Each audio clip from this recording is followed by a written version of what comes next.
Hi guys. నిన్న big boss show 9 season 9 చాలా బ్రహ్మాండంగా రసవత్తరంగా మొదలు పెట్టడం జరిగింది కింగ్ నాగార్జున గారు. ఇందులో టాప్ సెలబ్రిటీస్ చాలామందికి అవకాశం ఇచ్చినారు కింగ్ నాగార్జున గారు. అలాగే ఈసారి ప్రత్యేకత ఏమంటే బిగ్ బాస్ షో వల్ల సామాన్యులకు కూడా బిగ్ బాస్లోకి ఎంటర్ అయ్యే ఛాన్స్ని బిగ్ బాస్ 9 సీజన్ వాళ్ళు కల్పించడం జరిగింది. ఇందులో రసవత్తరమైన విషయాలు ఏమిటంటే, ఒకతను వస్తాడు, ఆయన ఏదో లాకెట్ ఏదో పర్సనల్వి తెచ్చుకుంటాడు. కానీ ఆయన ఏమంటాడు, పర్సనల్వి తీసుకోపోకూడదు అని చెప్తాడు నాగార్జున గారు. కానీ ఆయన లేదు సార్, నేను ఇది ఉంటే కానీ లోపలికి ఎంటర్ అవ్వడం జరగదు, ఇదంతా సెంటిమెంట్ నాకు అని చెప్పడం జరుగుతుంది.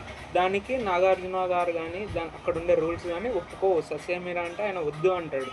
కానీ ఆయన నేను ఇది ఉంటే కానీ వెళ్తా లేకపోతే వెళ్ళను అని చెప్తాడు. తన మొండి పట్టుదల విడవకుండా ఉన్నందుకు బిగ్ బాస్ ఏమంటాడంటే ఆదేశాలు ఇస్తాడు నాగార్జునకి, వెళ్ళిపోవాలా, ఇక్కడ రూల్స్ అన్నీ విరుద్ధంగా ఉన్నాయి మీరు చేసేదానికి, కాబట్టి మీరు దయచేసి వెళ్ళిపోవాలని రిక్వెస్ట్గా చెప్తాడు నాగార్జున. ఆయన ఏమీ పట్టించుకోకుండా వెళ్ళిపోతాడు. దానికి వ్యూవర్స్ అందరిలో ఒక ఆలోచన వస్తుందన్నమాట, ఏంటి ఇది నిజమేనా, ఇది జరిగిందా, ఇట్లా ఇదేంటి ఇంత మంచి ప్లాట్ఫామ్ మీద అవకాశం వచ్చినప్పుడు ఈయన ఇంత మొండి పట్టుదలగా ఉన్నాడు అని కంటెస్టెంట్ మీద మనకి కొంచెం అట్లా కన్ఫ్యూజన్లో పెడతాడు బిగ్ బాస్. కొన్ని నిమిషాల తర్వాత మళ్ళీ ఆయన్ని పిలిచి ఇదేమి పర్సనల్ది కాదు, చిన్న లాకెట్ అంతే అని నాగార్జున గారు వివరించడం జరుగుతుంది వ్యూవర్స్కి. సరే, ఆయన్ని వెళ్ళనిస్తారు, లోపలికి వెళ్తారు. ఇందులో గమనించాల్సిన విషయం ఏమంటే, బిగ్ బాస్ నాగార్జున గారితో కూడా ఆయన ఎలా ఉండాలో ఆయనే సెట్ చేయడం జరుగుతుంది.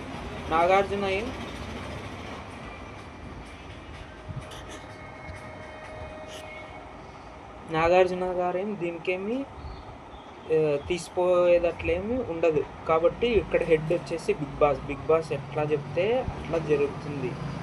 నాగార్జున గారు వ్యాఖ్యాత మాత్రమే. కొన్ని సందర్భాల్లో ఆయన సజెషన్ కూడా స్వీకరించడం జరుగుతుంది. కానీ బిగ్ బాస్దే తుది నిర్ణయం అని నా అభిప్రాయం.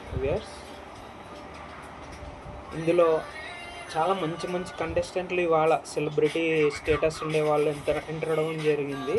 ముఖ్యంగా చెప్పుకోవాలంటే అను ఇమ్మాన్యువల్, వాళ్ళు మంచి కమెడియన్.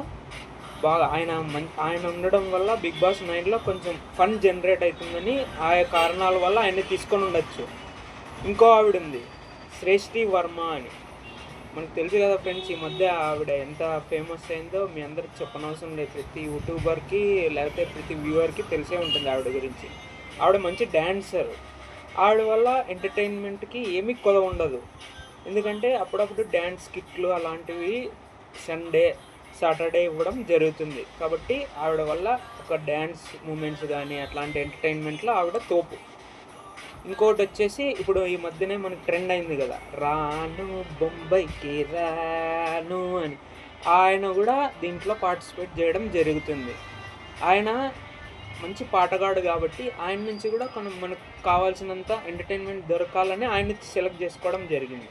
ఇంకోటి వచ్చేసి ఇందులో చర్చించుకోవాల్సిన మెయిన్ విషయం ఏమంటే, బుజ్జిగాడి సినిమాలో ఒక ఆవిడ ఉంది, సంజన ఆవిడ పేరు. ఆవిడను కూడా తీసుకోవడం జరిగింది. బుజ్జిగాడి సినిమాలో ఆవిడకి ఎంత పేరు వచ్చింది, ఆవిడ క్యారెక్టర్కి ఎంత పేరు వచ్చింది అనేది మీకు చెప్పనవసరం లేదు. తర్వాత కొన్ని కారణాల వల్ల ఆమె ఒక కేసులో ఇరుక్కోవడము అవన్నీ, దానివల్ల ఆమె ఇండస్ట్రీ నుంచి పక్కకు వెళ్ళడం జరిగింది. ఇప్పుడైతే ఆవిడ హ్యాపీగా పెళ్లి చేసుకోవడం జరిగింది, ఒక డాక్టర్ని, 2 పిల్లలు, బాగా హ్యాపీగా ఉంది. తన మీద వచ్చిన ఆరోపణలు ఏవి కరెక్ట్ కాదని హైకోర్టు అయితేనేమి సుప్రీంకోర్టు అయితేనేమి ఆమె క్లీన్ చిట్ ఇచ్చేసింది. దాంట్లో ఏం ప్రాబ్లం లేదు. ఆవిడ పర్సనల్గా ఎలా ఉంటుంది అని ఆడియన్స్కి చూపించాలని ఆవిడ ప్రయత్నం చేస్తుంది, తప్పులేదు. ఏ మనిషి మీద అయినా ఆరోపణలు పడినప్పుడు ఆయన ఒరిజినాలిటీ ఎలా ఉందని తెలుసుకోవడానికి ఈ ప్లాట్ఫామ్ ఒక మంచి ప్లాట్ఫామ్. ఇంకొకరు ఆవిడ వచ్చేసి నువ్వు నాకు నచ్చావు అయితేనేమి బాలకృష్ణ గారి లక్స్ పాప సాంగ్లో వచ్చింది కదా, ఆవిడ మీరు బాగా వినింటారు ఫ్రెండ్స్. ఆ పాట చాలా ఫేమస్ అయింది, అప్పట్లో ఒక రేంజ్లో హిట్ అయింది. ఆవిడ క్యారెక్టర్ కూడా అంత అద్భుతంగా ఉంటుంది. నువ్వు నాకు నచ్చావులో కూడా చూసింటారు మీరు. ఆవిడ క్యారెక్టర్ కానీ వెంకటేష్ గారు ఆవిడతో ఆట పట్టించడం ఒక సాంగ్ చాలా ఎంటర్టైన్మెంట్గా ఉంటుంది ఫ్రెండ్స్. ఆవిడ కూడా నాకు తెలిసి ఒక మంచి సెలబ్రిటీ స్టేటస్ ఉన్న ఆవిడ కూడా కంటెంట్ బాగా ఇవ్వగలదు. కాబట్టి ఇలాంటి వాళ్ళందరినీ తీసుకురావడం జరిగింది బిగ్ బాస్ 9లోకి.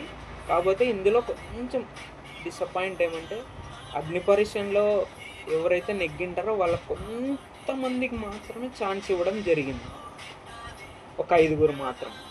ఏదైనా తప్పు ఉంటే క్షమించండి ఫ్రెండ్స్. నాకు తెలిసిన సమాచారం వరకు ఒక 5 మందికి ఉంటుంది ఛాన్స్. చూద్దాం నెక్స్ట్ ఎలా జరుగుతుంది, ప్రతిరోజు ఎలాంటి కంటెంట్ వస్తుంది ఏంటి అని.